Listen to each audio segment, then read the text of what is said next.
All right, let's get started. Okay. Tahoe time, we're right on time for Tahoe, right? Yes. And that they say within 15 minutes is punctual for Tahoe. Welcome, everybody. I'm Tahoe Tony. This is my office. My wife was a designer for this office, so if you like this, thank her, not me, because I'm colorblind. Are you introduce your wife? Because she's definitely the better half. Thank you, Kevin. So this is my wife, Elizabeth. I share this office with my business partners, Marion and Michelle. They are in Washington, D.C. right now, where Marion has license in several states there, and they're at a rally for Production EXP rally. So they're excited.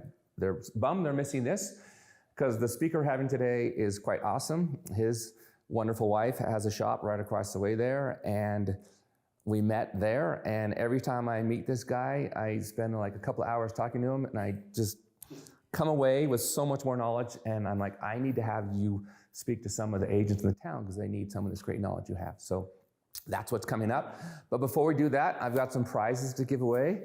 Anybody tell me who made famous a line, your income is directly tied to your skill set?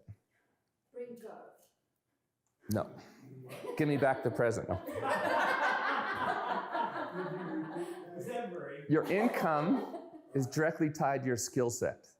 So what does that mean? Right? Close. Tony Robbins. Tony Robbins said that. So he's the one who made it famous. So nobody got it right. Nobody gets a prize on this one. But you are all going to get a prize because you are here, and you're all going to be improving your skill set today. So your income should go up. You watch Tony Robbins? Awesome. Good job, Jody. Okay, so Jody watches Tony Robbins. So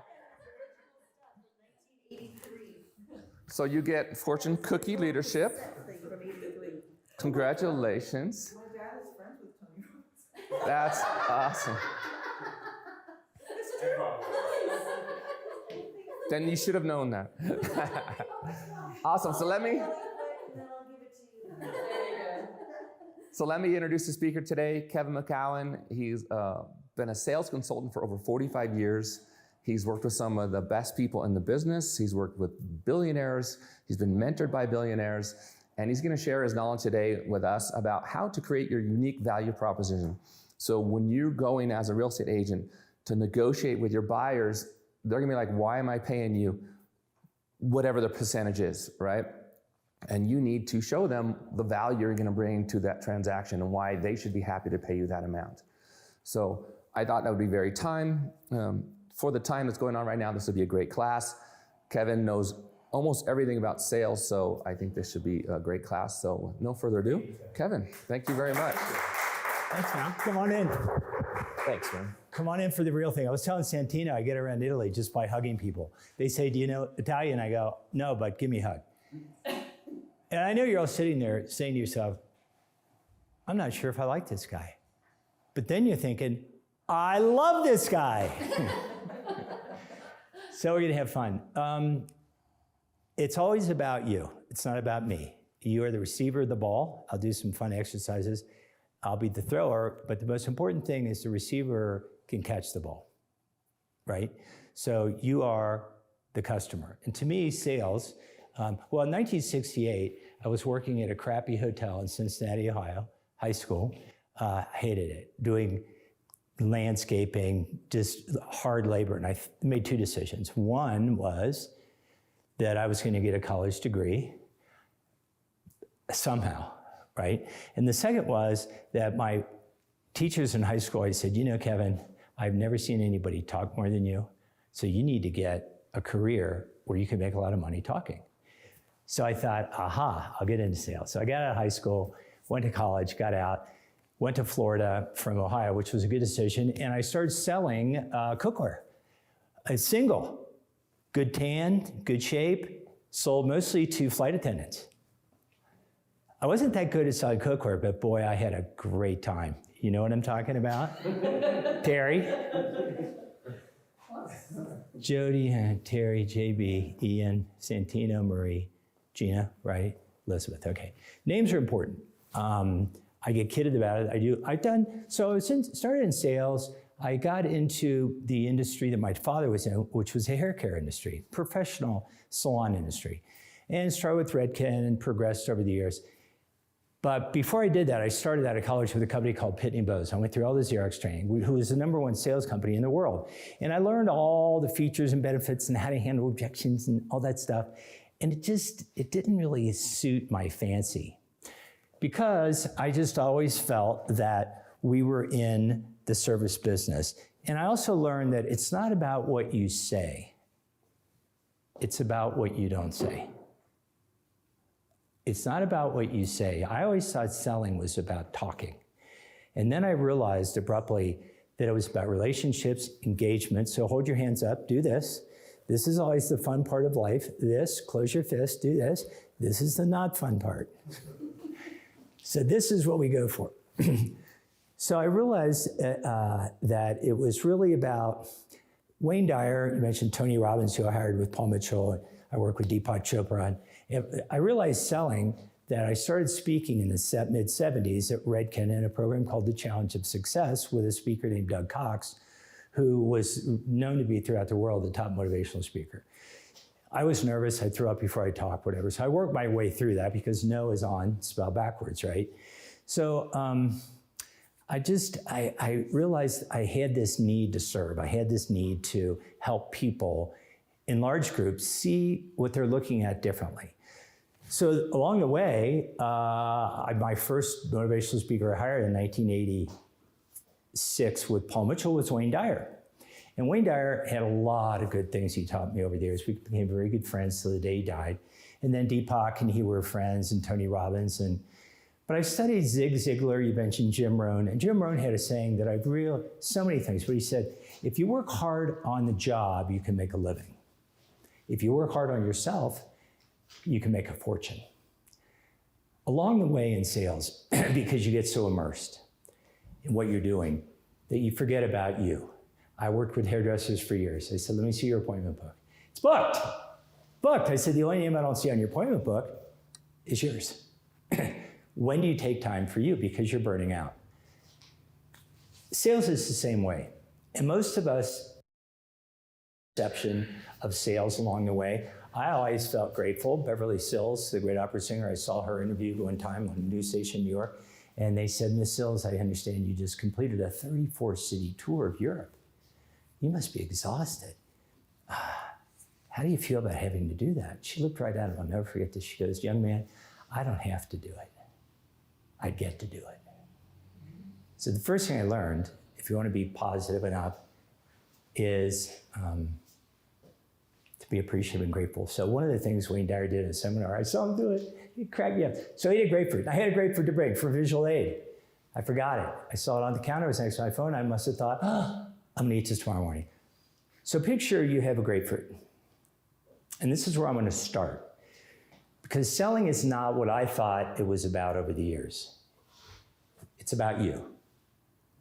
The better you get, the more you evolve, the happier you are with yourself. And I'm gonna have you do a little exercise called, Marie, if you'll help me in case I forget, making a joy list, okay? Most of us have a real clear bitching list, what we don't like. But it's about what you don't say. It's about your presence. I like the voice, and I always get a kick out of Simon Cowell when he listens to someone, everybody goes, my God, they're the greatest singer I've ever heard. He goes, I didn't like it. Everybody boos. He goes, I loved it, you know?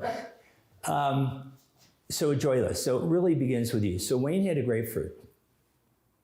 I bring notes because sometimes I just go off. I'm not sure where I go. Sometimes I come back. Sometimes I don't. Elizabeth, you know what that's like. Tony does it all the time, which is why I showed up.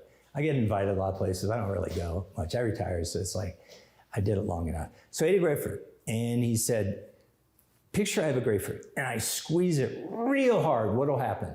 Jody, what happens? Give way. It gives way, and it breaks open. So the question is, what comes out? Juice. Juice, what kind of juice? You're saying, Kevin, these are really tricky questions. It stings in the eyes. It does. Grapefruit juice. Why is that? Marie, why does grapefruit juice come out of a grapefruit? Well, because it's a grapefruit.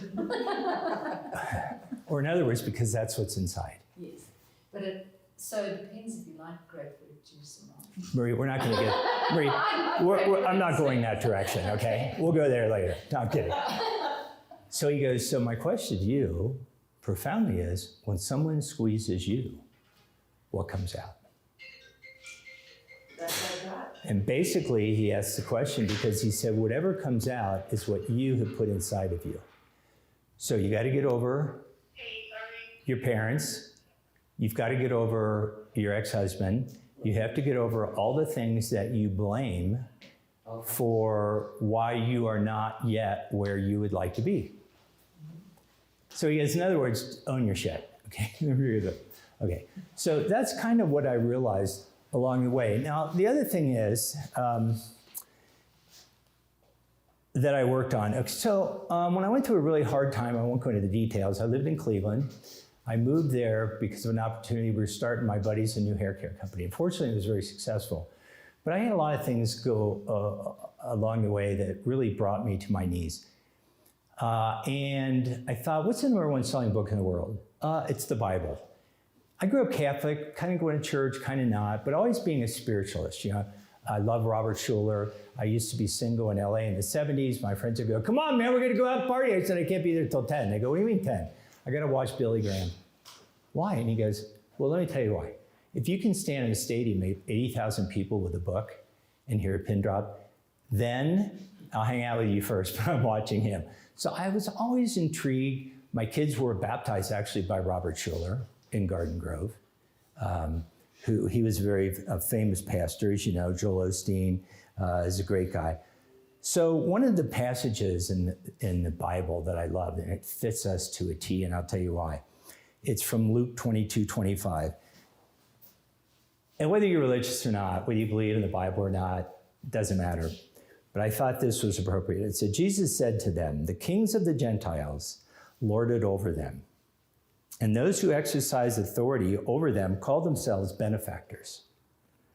But you are not to be like that. Instead, the greatest among you should be like the youngest, and the one who rules like the one who serves. For who is greater, the one who is at the table or the one who serves? Is it not the one who is at the table? But I am among you as the one who serves. I am among you as the one who serves. Now, you may ask me how I like Incline, and I'd say I love it for all the reasons. One thing I don't like is the benefactor thing, the billionaire thing. And I worked with 3 billionaires over the years and loved them as people, learned a lot. But I don't like people lording over me. I have chose to be a servant in my life, a servant leader, we'll call it. Because I thought that's why I was here ever since I was a little kid. I was here, I brought my boys up. One's a professor, the other one's with Ernst & Young in New York, very successful. I said, look, one thing I want you guys to remember, and I told them this since they were little kids, and they still remind me, I said, let's be clear. You are not here to be served. You're here to serve. One of the reasons I was so intrigued by getting into sales was it was an opportunity for me to live what I felt I was here for, to serve. Now, along the way, Kevin, what's something that's irritated you? When people who I'm serving act like a benefactor, okay, like they're better than me because they're buying a $5 million house or whatever they're buying. Do I act like I don't? No, but I just find it fascinating. We're all here as a garden of growth. I believe in life. We're all flowers. We're all different flowers. You're a beautiful tulip. I may be a daisy. You're not more beautiful than me. I'm not more beautiful. And the great thing is when you go under the ground,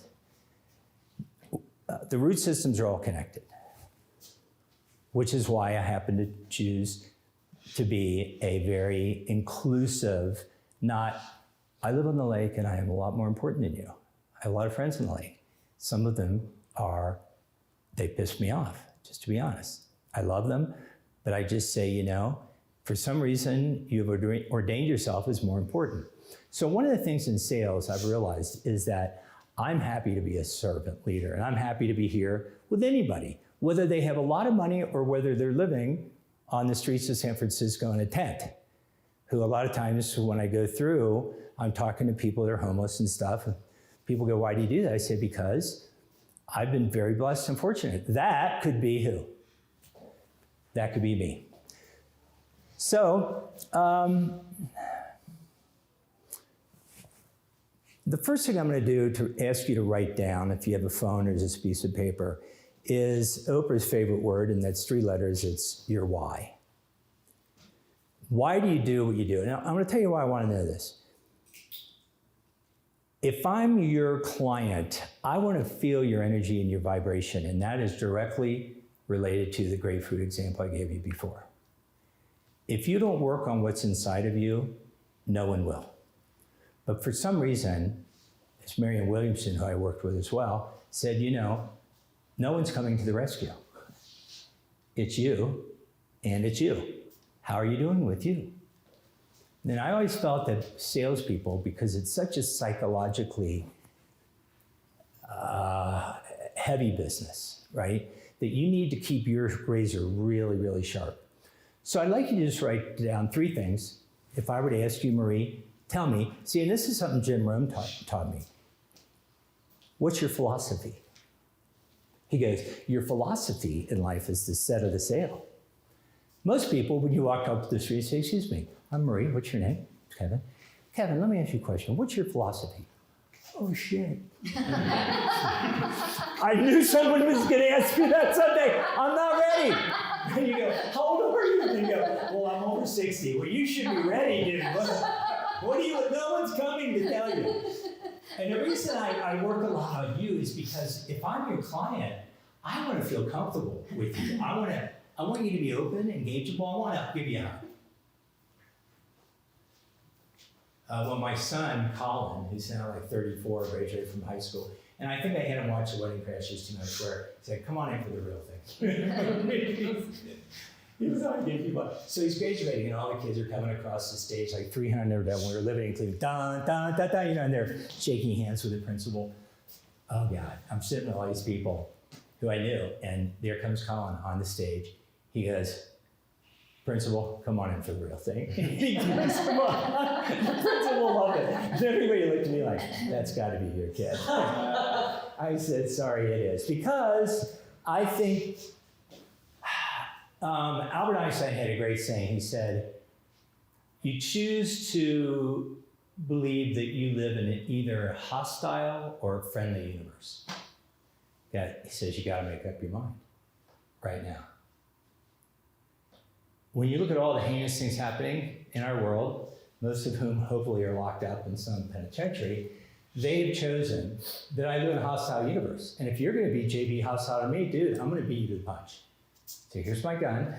I mean, it's scary. So, but the way you balance that and when I chose this profession too, is be about love, be about caring, be about hugging people and engagement.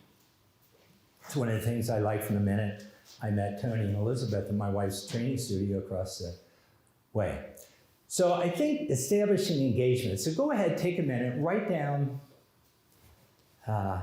your why.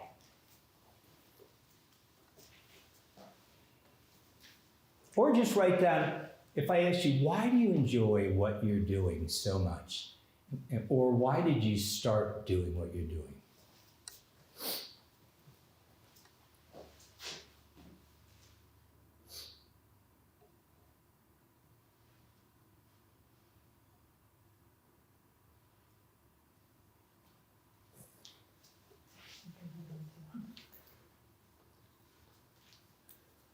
I'm going to make you think a little bit today. I always went to a seminar when I came out.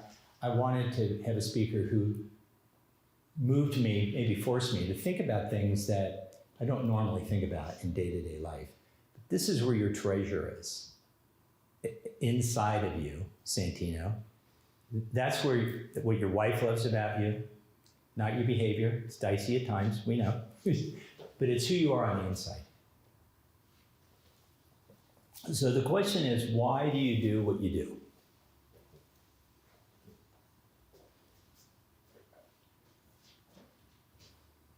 do? And start it with the word because. I do what I do because. Now, if 2 or 3 things don't come to your mind right away, maybe later, or a glass of wine or a beer, you can think back and think, I should have had that answer on the tip of my tongue. For some reason, I didn't. because we have about 65,000 thoughts a day. Did you know that? So Wayne Dyer said the problem is they're about the same 65,000 thoughts you had yesterday and the day before and the day before. Because you got to break in some new material, baby. So that's why I kind of do seminars like this. People go, well, I said, I want you to think.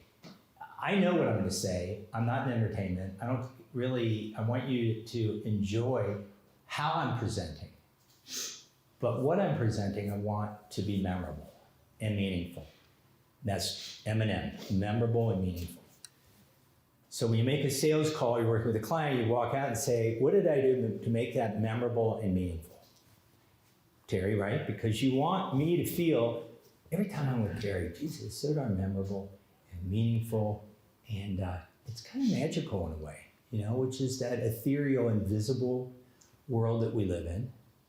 So I was with Wayne Dyer in the 80s, and I hired him out in Hawaii, Maui, and he was writing a book called Transformations. And the underlying statement to Transformation, Santino, was, you'll see it when you believe it. People go, oh, no, I didn't say I'll believe it when I see it. That's what people say. Well, I'll only believe that when I see it. He said, no, I want to take you into another realm. You'll see in life manifest itself when you believe it's on its way. Hi. Oh, yeah, you should have a sheepish grin on your face coming in here late. There's a fine for being late. I'm Kevin. I'm Gary. Hi, Gary. Pleasure. Jennifer. Are you guys a couple or just? We are a couple. Gary and Jennifer. Business partners. How are you guys doing?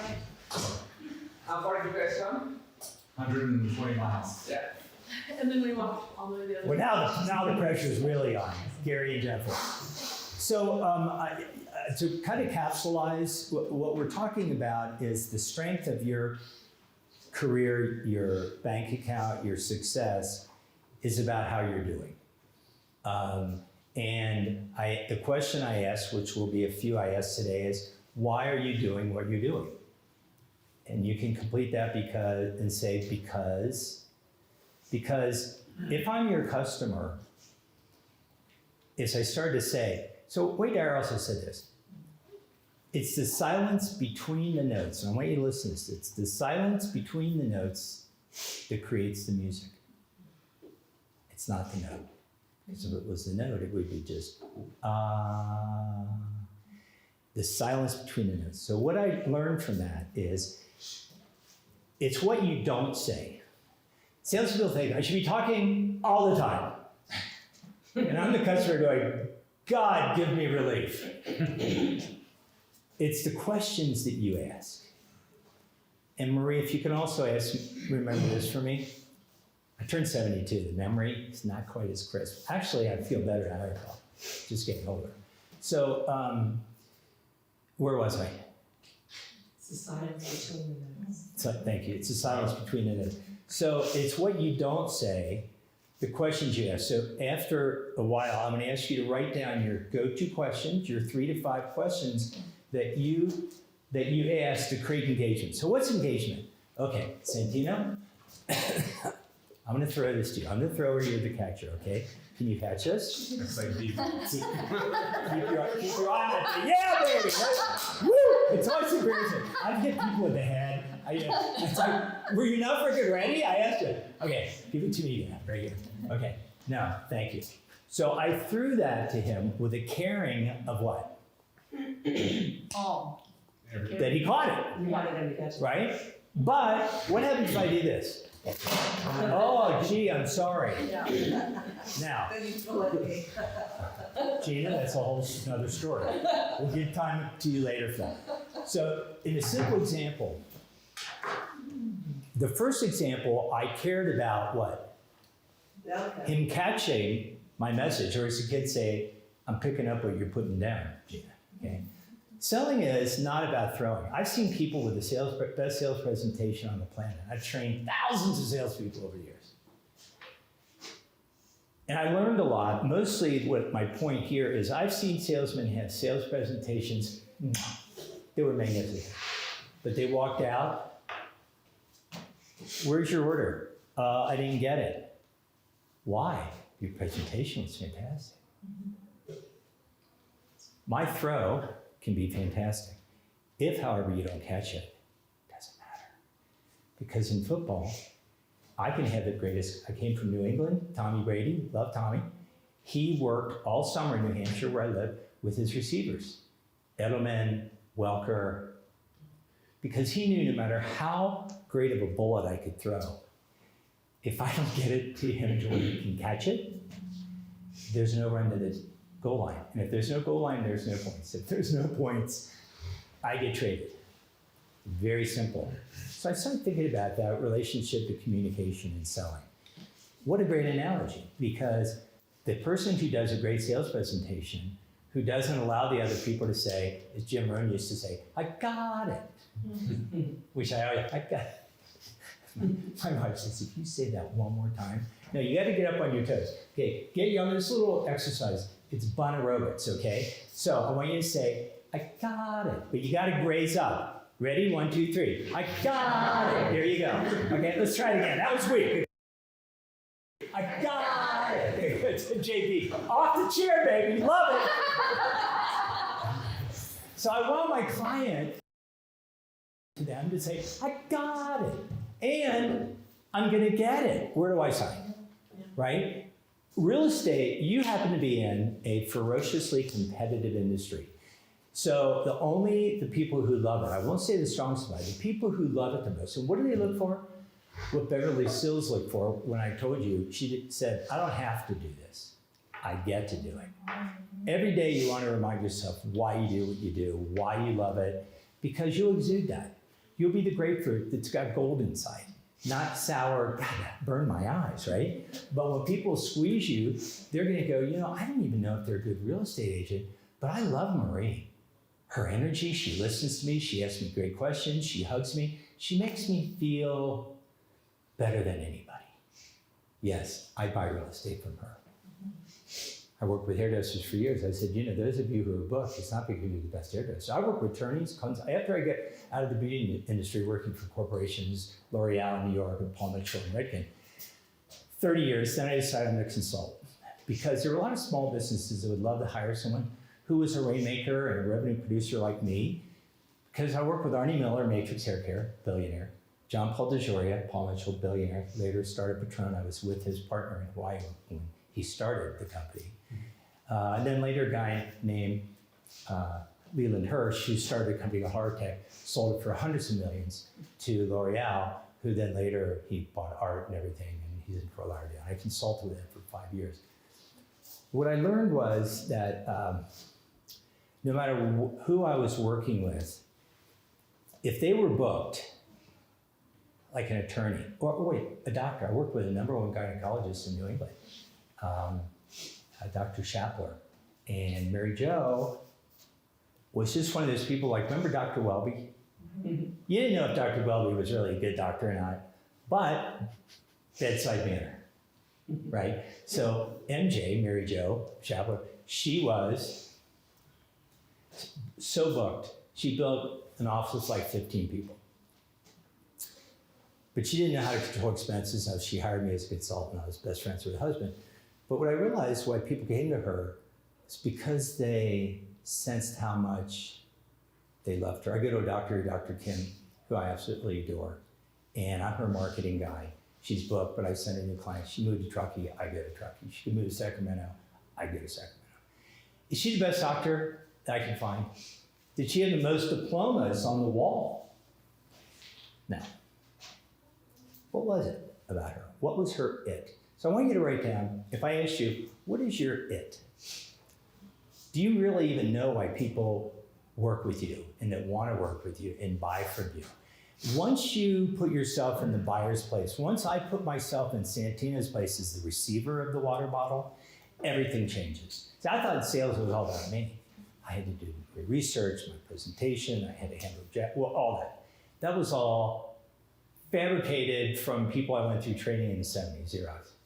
It was all manipulation. It was always moving the person around the dance floor to where I wanted them to be. No, engagement is you and me with a goal, a single goal of you catching what I'm throwing and running for the touchdown or for the purchase. But it's really about more me caring about you catching it, right? Ready? Okay, my caring about you catching it, okay. Then me just going, hey man, do I have an arm? Boom. Wow, what an arm. That wasn't the goal. The goal was for you to catch it, not for me to show off. I know salespeople, they love showing off. It's like, great, do you have money to pay yourself? No. So, engagement. That's really the most important thing. Now,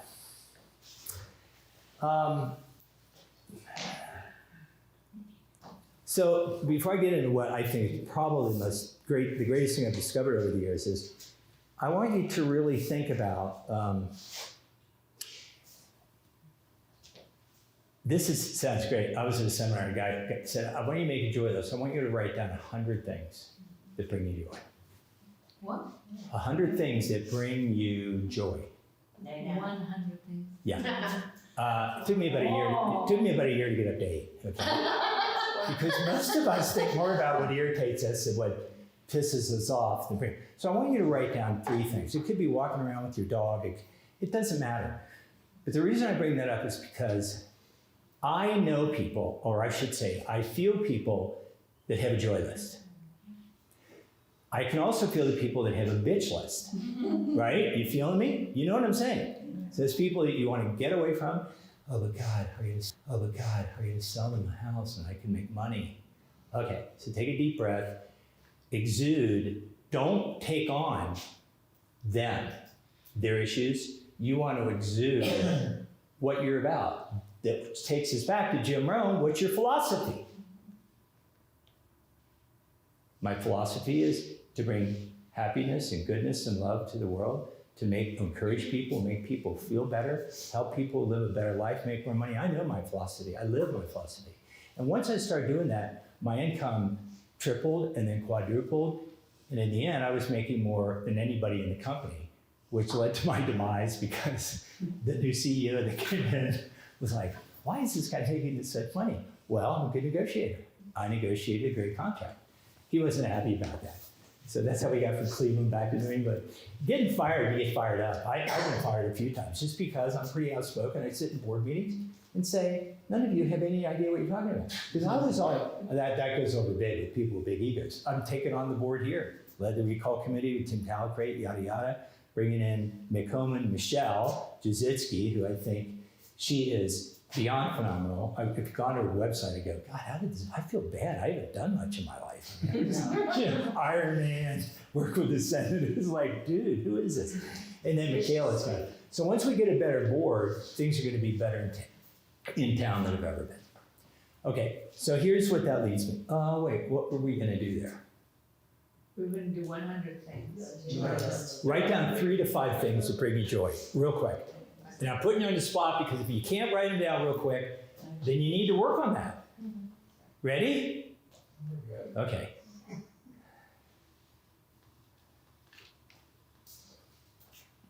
I got it. The other thing he said was great was, wow. We used to sit in seminars. My buns felt so toned and so taut after the seminar. I said, wow. You know, my wife goes, God, you got to grow up, man.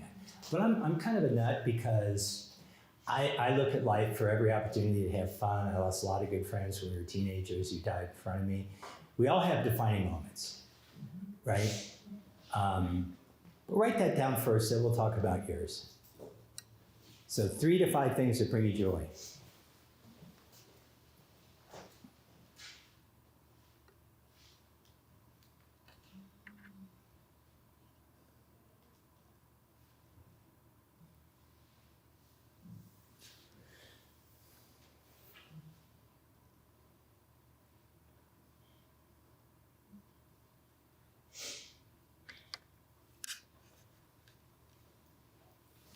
And they don't have to be complicated.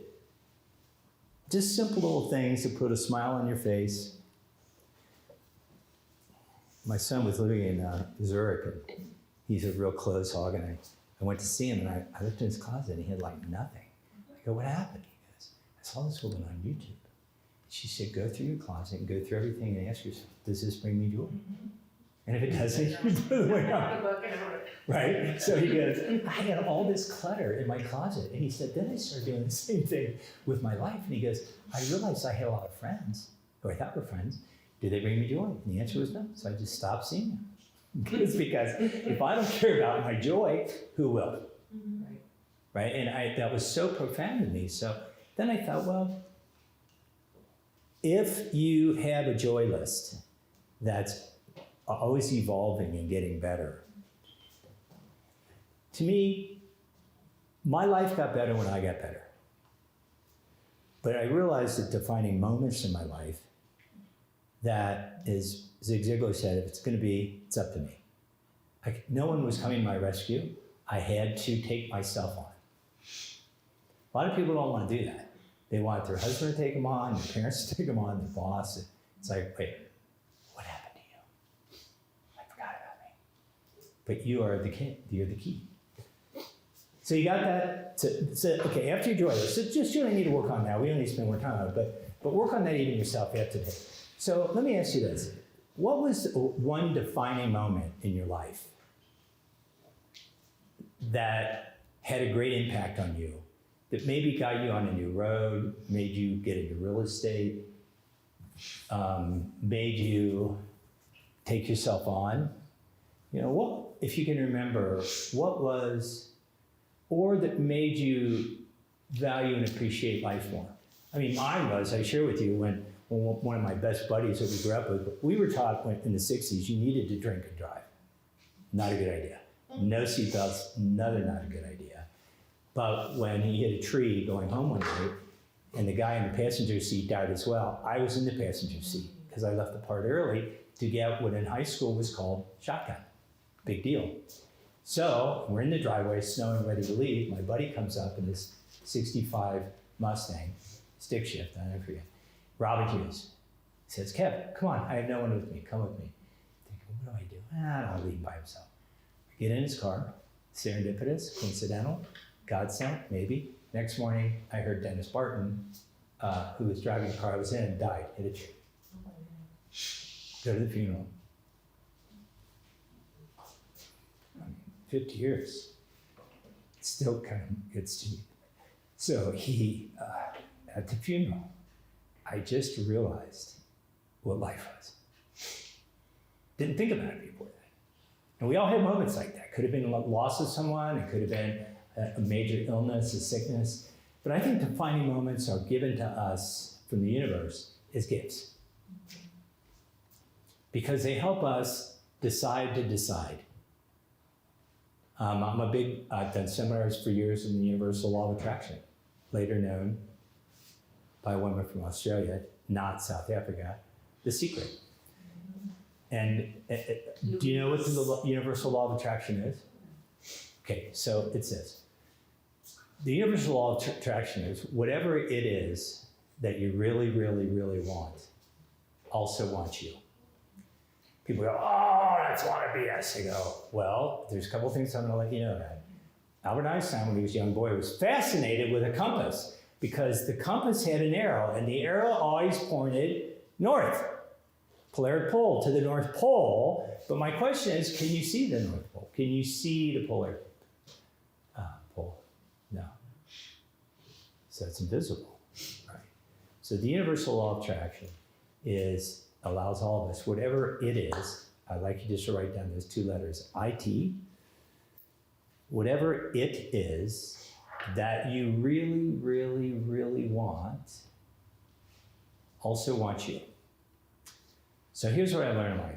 The more I live by the law of intention, the more clear I get of what I want to bring more of in my life. The universe says, Kev, got you covered, coming your way, baby. May not come when I ask for it, when I want it, but it's on its way.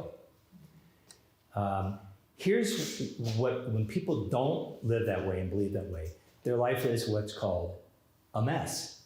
Because they're looking at life through binoculars, picture me with binoculars, they have Vaseline on the end. You're going, what do you see? Tell me exactly what you see. And it's like, I don't know, it's all fuzzy. Well, what do you really want in life? Well, I'm not sure. I said, you're 70 years old, it might be time, right? But the point is, whether you're in business or whether you're a mother or a father or a son or daughter, the more clear it is to the universe provides. And knock and the door will be opened. And so you got to ask, and selling it to its highest level is I'm asking Elizabeth to join me in making an agreement to purchase something that is probably going to be the biggest purchase they ever make. But that home, it's now a house, is going to bring you and your children and your parents great joy. I always go up there to sell. I'm not a nuts and bolts guy. I don't care. Xerox taught us the FBI theory, feature, benefit, incentive. The incentive is, what's their motivation? That's the other thing I want to bring to you right now. So, what is their why? What are you looking for and why? Tell me where you've lived before. To me, I get on a plane for 2 hours. My wife always kids me about this. I get off the plane. I know everything about the person I sat next to. They know nothing about me. I like that a lot. Because you know what everybody's favorite topic is? Themselves. So, Terry, we're going to talk about you, where you're from, what kind of homes were your favorite. I'm going to ask you questions to where you're going to feel this guy really is like Dr. Wubby. The best doctors are the ones that give you the best examination, the best diagnostic. Don't you worry about someone when you go in. And he goes, what's wrong? Why are that? Oh, I know exactly what to do. You're like, dude, I didn't even tell you really the whole story. So a lot of times, listen, I bought my first house behind Bob Mackey, the designer, Woodland Hills, Los Angeles, young guy, 1976. I was thinking about this with my wife last year, 9 homes over the years. I remember like part of my family, 3 realtors. One sold us 2 houses, the other sold us 2 houses. Then we started asking ourselves, well, why do we remember them? I thought, I remember them. I gave them nicknames, they were fun, I kidded with them, but they asked me a lot of questions. They really wanted to delve into me, my family, what homes I lived in, what I liked the most about them. Kevin, what were a couple things that you couldn't stand about that house? I haven't thought about that, but they listened. And you know what they did? They took notes. Old school, they actually wrote it down. Like I sit with a doctor, whether she's writing, old school, or doing that, I don't want to type it all the time. I want them looking at me. I want to feel you, dog. Randy on the American Idol, Randy Jackson. You knew all the, remember him? You knew all the words. The notes were great. Your voice was great. But you know what? Just not feeling you, dog. People said, you call me a dog? No, D-A-W-G. It's not like a dog. Jesus, do I have to explain everything? I used to beat the audience up. They loved it. Because sometimes people just deserve, including myself, to be beat up, right? Smacked around a little bit. So that we talked about the joy list. Now, here's something I want you to always remember. The people who sold me houses over the years, I knew clearly what they wanted from me. The people I don't remember, I never knew what they wanted for me. So I'm going to say that again. So if Gina sells me a house and I love her and I want you to sell me another house, it's because I felt what you wanted for me, right? I know what you want from me.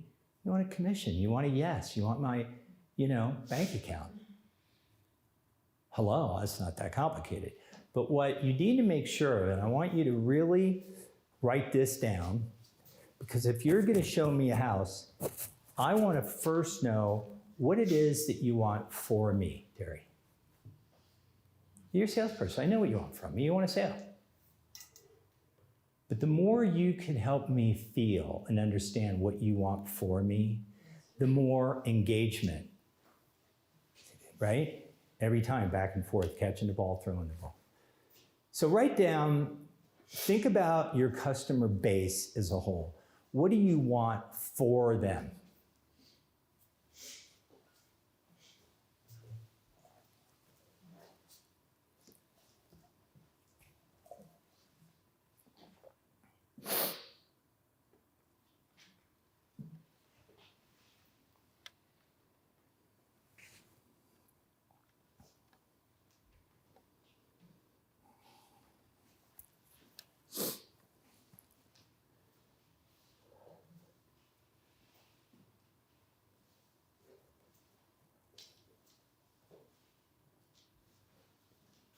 So what do you want for me?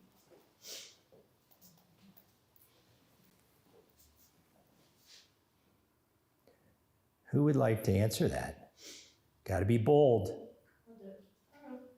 All right, yeah, everybody can if they want, because I'll just talk to everybody who starts leaving. And then I'll just be here by myself, Tone. Be me and you, pal. All right, so who said yes? That was Gina? Jody, sorry, Gina. Jody, sorry, Gina.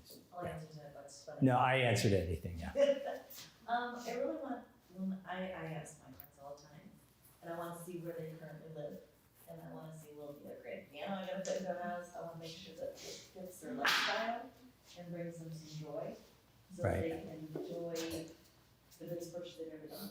I want them to feel like this is a home, that house. Okay, that's excellent. So that's part one. I'm going to graduate. I'm going to have you evolve to the why of that. So that, but I asked you, what do you want for me? So you do all that stuff, research, investigation, whatever. But why do you do that? Because you want me to feel that you want for me what? I want you to have that joy, and I don't have an off button, and I don't, there's a zillion dollars to show, but Yes. if it doesn't fit you, it doesn't Right. bring you the joy, why do it? So you're customizing. Yeah. So that's part of your, what he started out saying, competitive advantage. What did you call it? No, I didn't read the brochure. I wanted to use Tony's picture on the brochure. I thought it would draw more people. See, I was right. Who doesn't love this guy? I've been known to talk more people out of houses than I sold of houses, and that's brought me more sales, because I'm honest. Honest in that you want to be, as you're saying, clear with me as to what you want for me. But you need to ask me a lot of questions. And I'm talking questions that are provocative, that are profound, not the standard.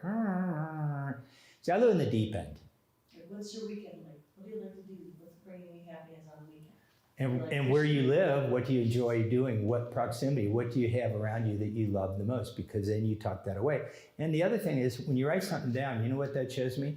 That A, you're listening, and B, that you care about what comes out of my mouth. But more importantly, so I'm a big fan of singing shows. Okay, I love to see kids who are working in Walmart get out, have the courage to sing in front of 10,000. So American Idol was in the dumper. Now it's my favorite. So the other night, Gene Simmons from KISS, right? He was on coaching. The one thing, and even the other coaches were blown away, he said, JB, I want you to connect with the words, the verses. I want to see your face. I want to feel your heart, because it doesn't matter your voice. People are not going to vote for you to be American Idol by your voice alone. They need to feel connected to you. And I thought, wow, that's exactly what really we should be always thinking about. I want to feel you, dog. I want to understand. And for you to share your why with me, you may say, if I don't ask you, why do you do what you do? It's tough business, isn't it, Marie?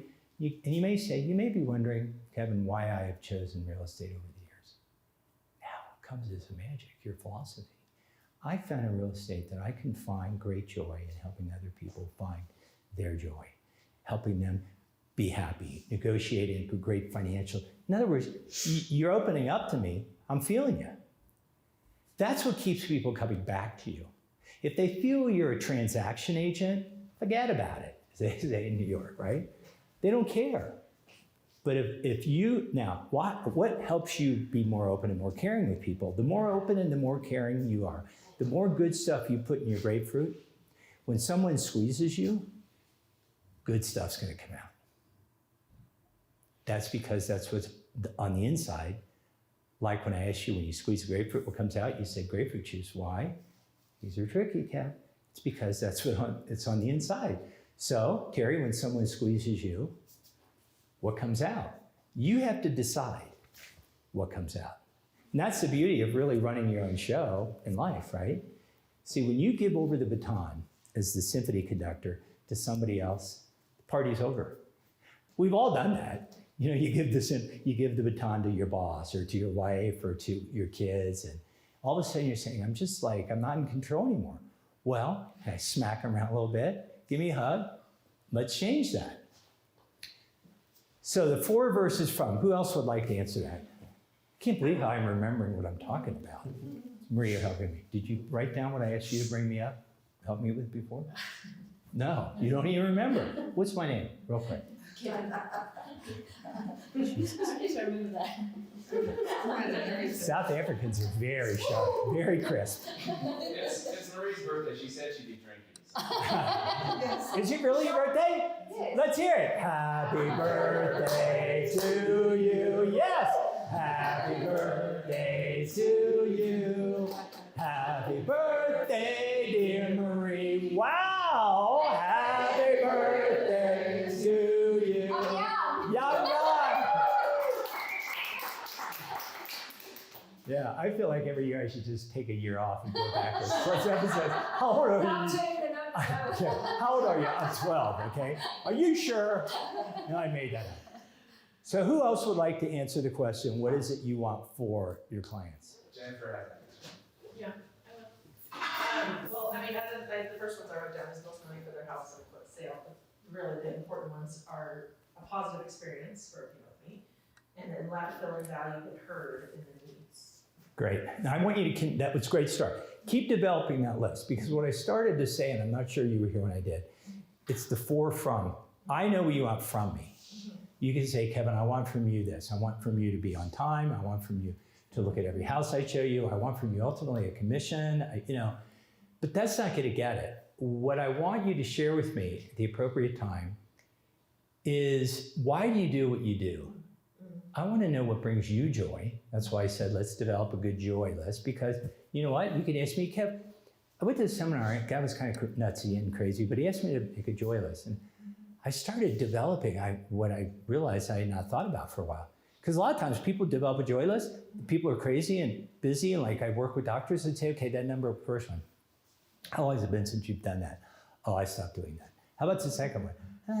I used to do it, I don't do it anymore. They get through the whole joy list, and they didn't do anything on their joy list anymore. I go, no wonder you're a curmudgeon, pissy, and everybody's pissed at you. I just said, it's because you're not taking time for you.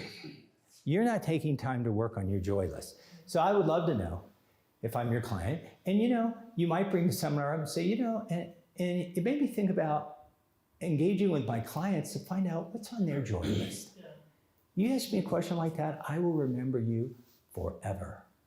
Because listen, think about how many people listen to you, pay attention to you. And the older you get, the more you realize no one sees you anymore. Because you're old. Used to be, the comedian used to say, when I was in my 20s, I thought everyone was looking at me. And when I was in my 30s, I realized no one was looking at me. When I got to 40 and beyond, it's like, I don't even care anymore. So it's just about letting people know that if nobody else in your life, your kids don't listen to you, your husband don't listen to you, that you're kind of invisible and that you're a non-entity. That we're not going to have that relationship, because I want to know who you are. And I want to know what it is that, not what kind of house you're looking for. Tell me the greatest place you've ever lived. Even in your head. Maybe you haven't lived there yet. I've never lived in my dream home. Tell me about your dream home. Tell me about why the living room looks that way. In other words, you keep them on the edge of their seat. I got it. You keep them wanting to share with you, because the more they open up, the more that's what? A rich relationship. People would ask me wimpy, shallow questions. It's nice, but you know what? I can tell they're not putting much into it. And the reason they're not putting much into it, because they really don't care about me. Those are the people that all they do is talk about themselves. So I screw with them by just continuing to ask them about themselves until they realize we've been together an hour. I've talked 98% of the time, which I was fine with me. I mean, if I didn't want to listen to them, I wouldn't have wanted to ask them questions. So I want them to feel cared about, because usually people will talk extensively because they realize that no one really has listened to them. Kind of breaks my heart too, because we all need to feel loved, and we all need to feel important and paid attention to. So I realized selling was psychology. It's human nature. But the first person I had to get to know, which is why when I started on my quest in the 80s, with Zig Ziglar, Wayne Dyer, Jim Rohn, Deepak, Marianne Williamson. I mean, I could write that. I was looking through some old notes I haven't seen for years, and I'm going, so I'm going to write a book. The good news is, and the best hasn't happened yet. Be a good name for a book.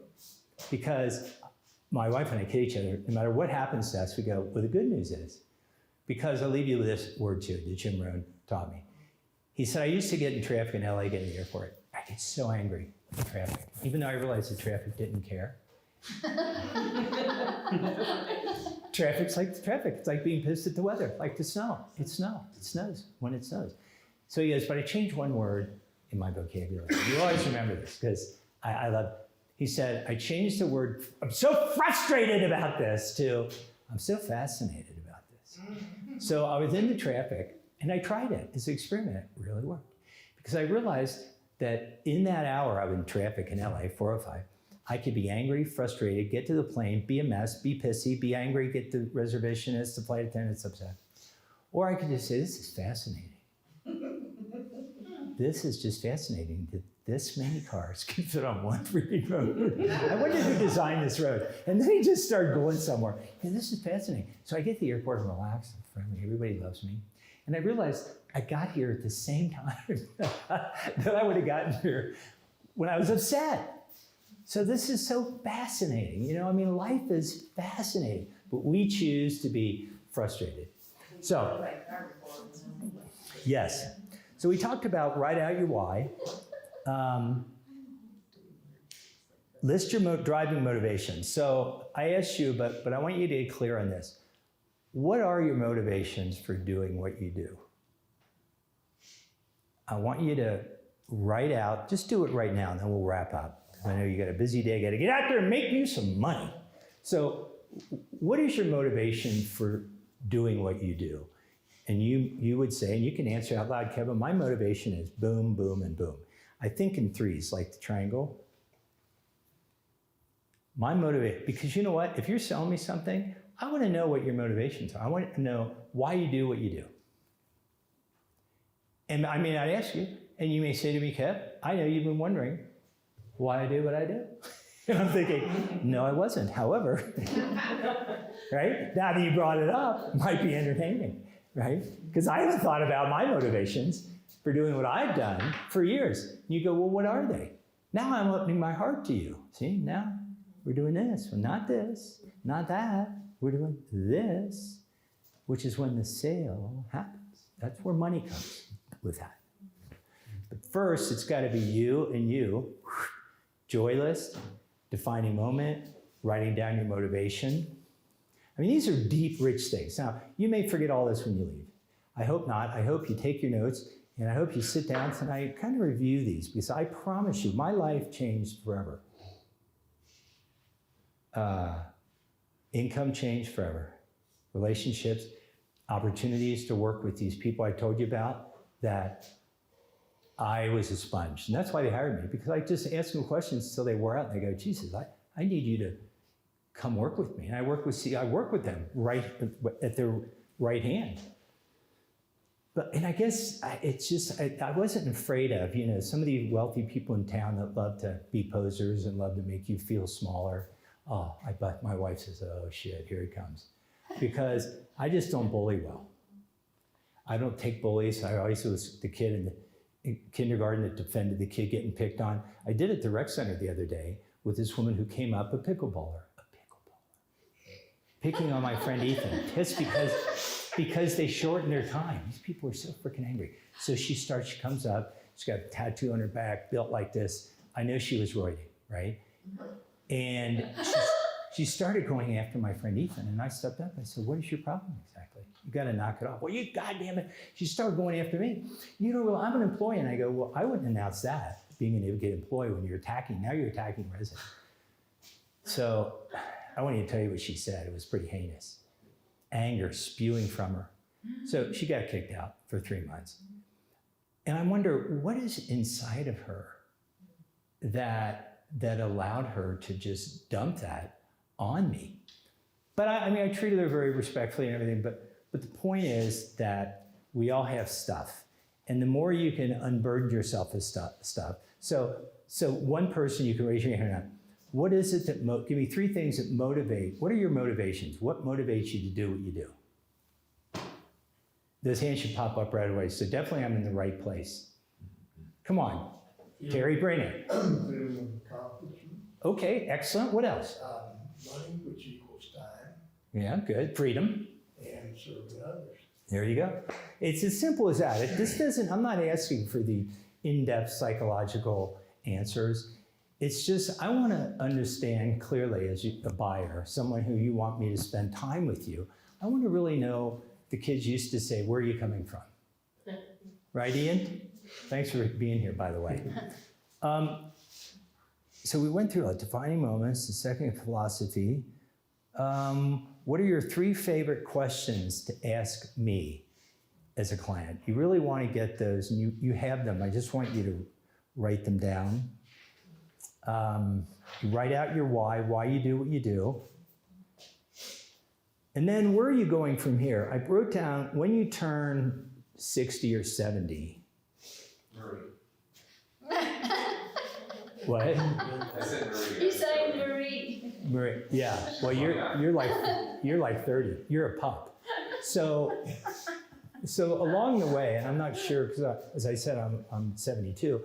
Unfortunately, I'm healthy, and we've got a couple of bucks to live, not on Lakeshore, but to enjoy life. Because what's on my joy list has nothing to do with having a 10,000 square foot home. When my dad died, I did the eulogy, which is very moving. I did it in 2 different places. So the crux of the eulogy was I interviewed all my brothers and sisters as to what was the one gift our father gave us. Not material, not money. Well, when it came to me, I said, the greatest gift he gave me is to know my requirements. What does it require for me to be the best Kevin that I can be? And I always remember that. And I started working towards where I wanted to live, what kind of place we wanted to have. I got really clear, and that's where I become a big believer that whatever it is you really, really want also wants you. It's this universal law of attraction. You attract what you clearly want to bring into your life. Do you believe that? Wow. I'm telling you, because the people that I talk to, and I counsel a lot of people I've consulted, the people that have the most messy lives, I won't say bad lives, just kind of unorthodox, imbalanced life, I always, and I never use the word always, but always get to the crux of it is when I talk to them about, how old are you? And they go, 45. I go, well, did you ever think about where you wanted to be at 45? And they go, not really. It just kind of snuck up on me. And I go, well, let's create where you want to be at 50 and 55 and start asking for those things to come into your life. And if they get into, well, I can't, I get kids, and my husband's an ass, and all that stuff, right? I go, okay, give me a hug. We got to start again, right? Because you're allowing other things to dictate to you. I asked you about where do you want to be? Because you know what? You come out of somewhere called your mother's womb when you start here, and you go out in a box or ashes at the end. And guess what? In between, it's up to you because no one cares about you. You may think they do. Well, get locked up in a Mexican jail, which I have, and then think about who am I going to call. I ran Paul Mitchell in San Diego for years. We were down there. I had salespeople in Tijuana. Oh, God, too much tequila. But you think about who am I going to call? Who cares enough about me to show up? I didn't want Mom to know. So anyway, listen, covered a lot. Don't want to go beyond my thank you, Tony, for inviting me. I can always come back and you can throw topics out that you want me to talk about. There were more that I didn't cover than I did cover, but I just wanted to make it as memorable for you. And I know I'm asking you to use this, but the power of what's between your ears is where your missing money is in your bank account. But more importantly, the extra money is when you work on yourself, as Jim Rohn said, it's what's here, because I want to feel you. I want to understand you. And you can allow me to do that. But if you're asking me just material, real estate type of questions, then I understand that you want a transaction. But I need you to care about me. So get some reruns of Dr. Welby, watch it. Thank you guys very much.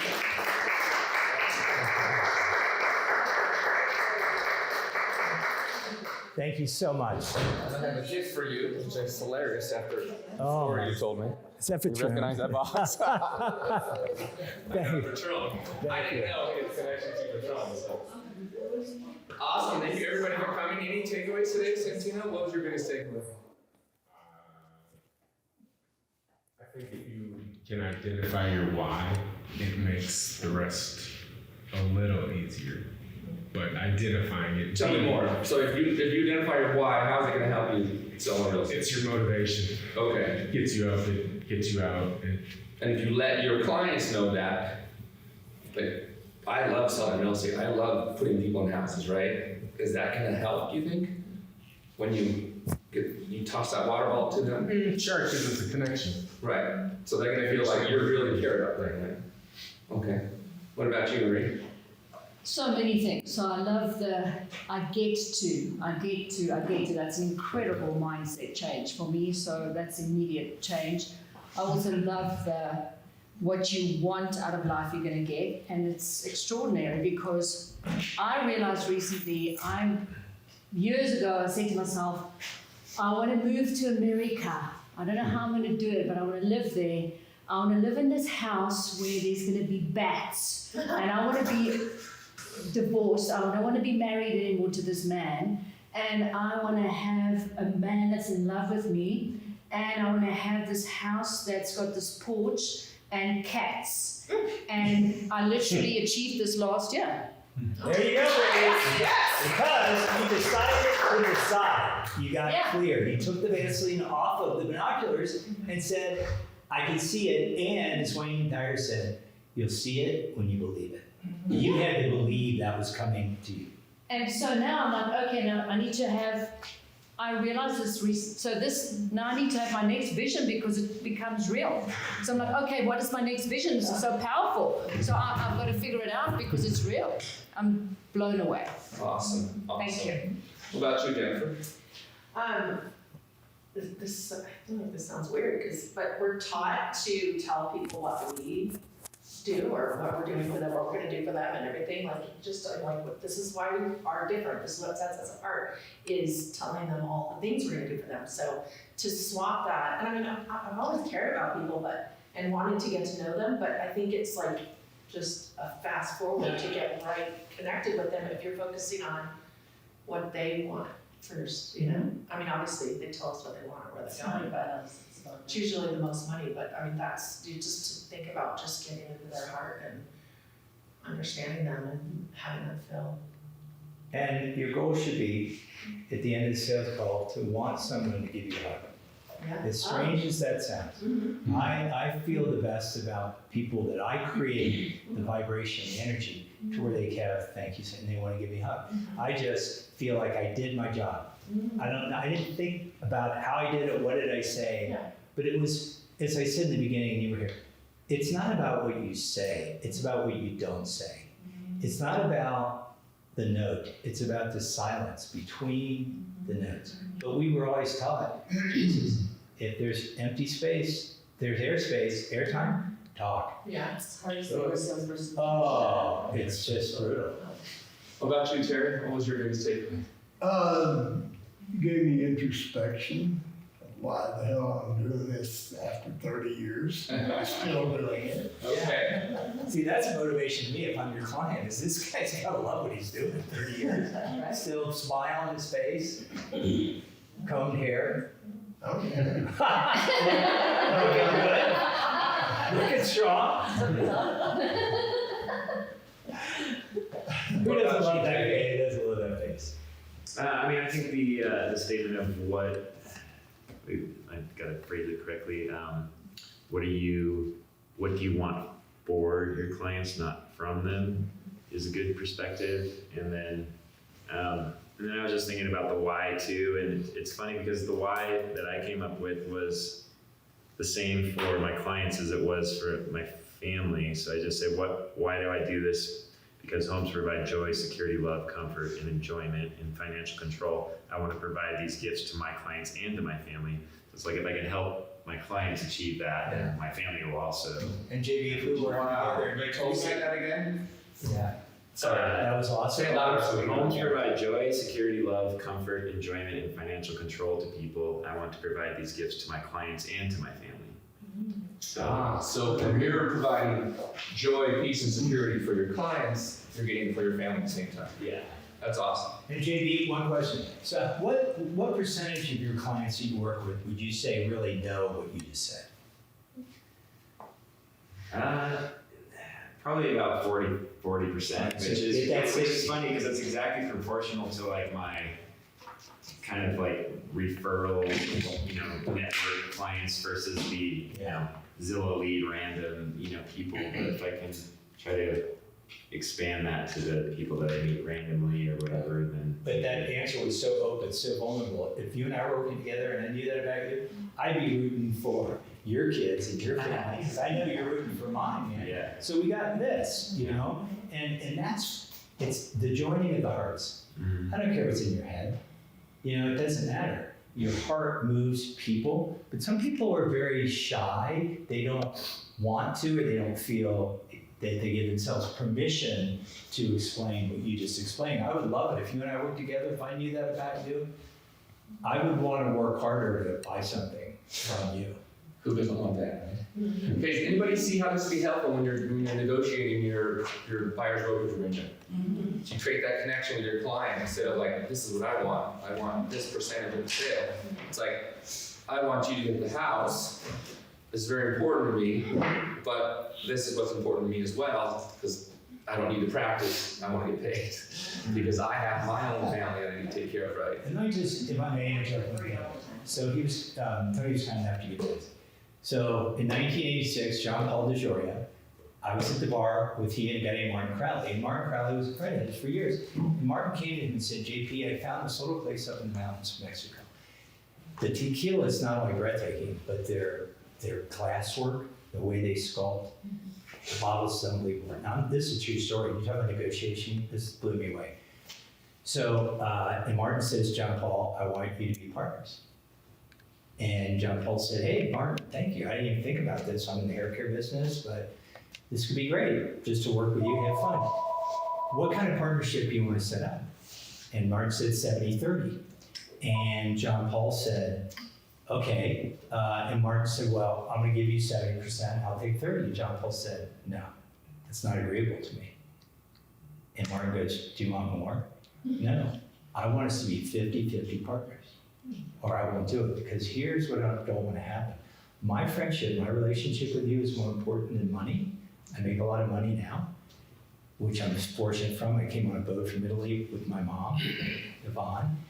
And he said, because when this blows up and becomes successful, I don't want you to ever think that I took advantage of you. 50-50 or nothing. Martin goes, great. And I'm there, I'm listening to this going.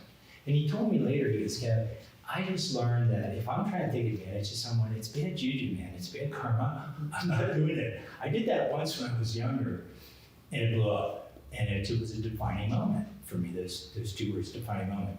So when you negotiate with me or with whoever, always think about putting yourself in the other person's position. Forget you. Forget you. It goes a song, but just forget you, because you want to be remembered as a person who brought things together, brought the deal together, but weren't selfishly trying to abscond. Not sure how to spell the word. I like it. To abscond with the deal. So, Awesome. sorry. Thank you, Kevin. But I thought that was appropriate. That was a good encore, all right. Actually, like you said, would be a really good segue somehow to take that and tell your buyers that, because now we have to do this. It's like, I want to be a partner. I want to be 50-50. I don't particularly care to work for free all the time. Only a little bit, but not all the time. And in this respect, you're hiring the person that's got your back. Yeah. So. The less I cared about money in my career, the more money I made.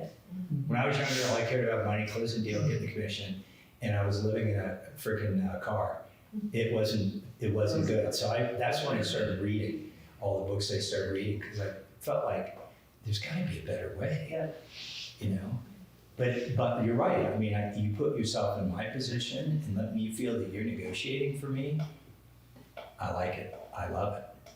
I don't like it. I love it. Awesome. All right, so I know y'all have busy things to do, so we're gonna end this now, but before we go, so I'll let you know, we're having another event next month. On May 15th at 10 a.m., we're gonna have an awesome women of real estate.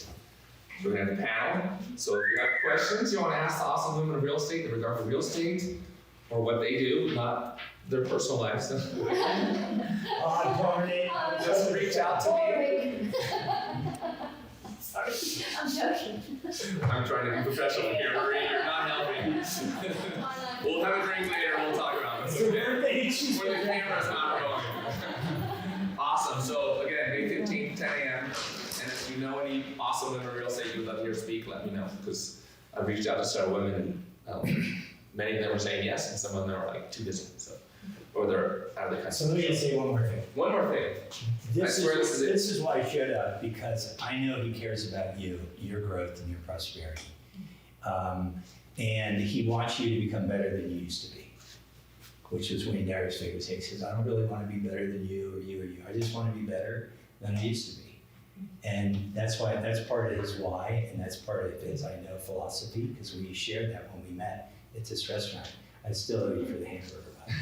And thanks for asking. My biggest takeaway, servant leadership. And that's my new motto. So thank you for sharing. That's That's gonna be my new motto. It's going up on my board when I go home tonight. Servant leadership. So thank you everybody for coming. All right, guys, I thank hope you. you improve your skill set, which will help your income go up, which will help you bring home more money to your family and loved ones, and live a better life.